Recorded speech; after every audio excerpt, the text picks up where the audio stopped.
was 27 years old, I left a very demanding job in management consulting for a job that was even more demanding, teaching. I went to teach 7th grade math in the New York City public school, and like any teachers, I made quizzes and tests. I gave out homework assignments. When the work came back, I calculated grades. What struck me was that IQ was not the only difference between my best and my worst students.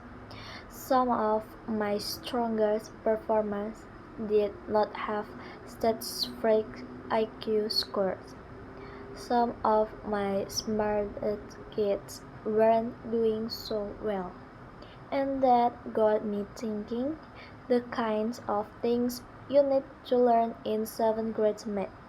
Sure, they had rational decimals, they are of a parallelogram, but these concepts are not impossible.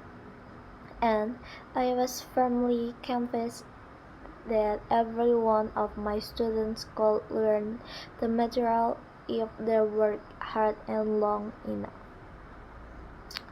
After several more years of teaching, I came to the conclusion that what we need in education is a much better understanding of students and learning from a motivational perspective, from a psychological perspective.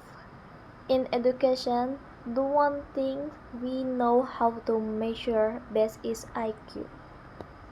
But what if doing well in school and in life depends on much more than your ability to learn quickly and easily? So, I left the classroom and I want to graduate school become a psychologist.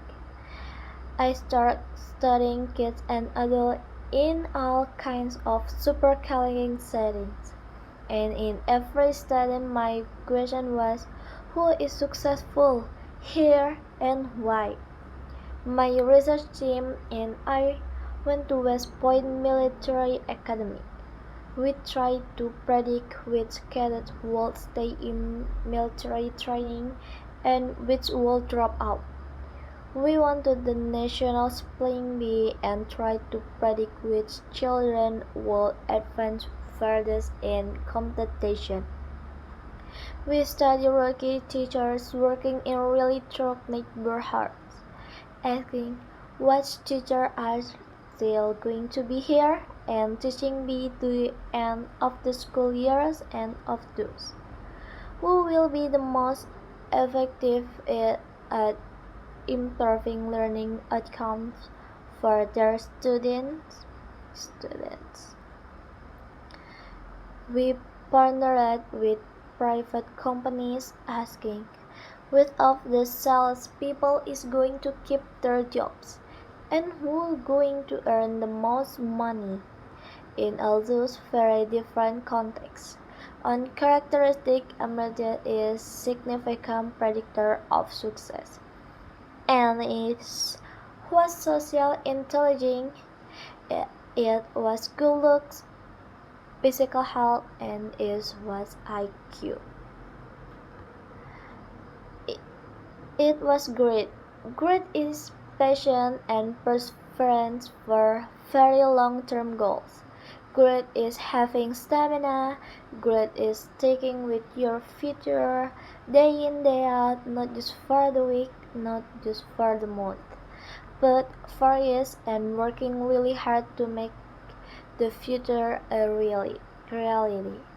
Good is living life like it's a marathon, not sprint. A few years ago, I started studying Greek in the Chicago public school. I asked dozens of high school juniors to take Greek questionnaires, and they waited around more than a year to see who would graduate.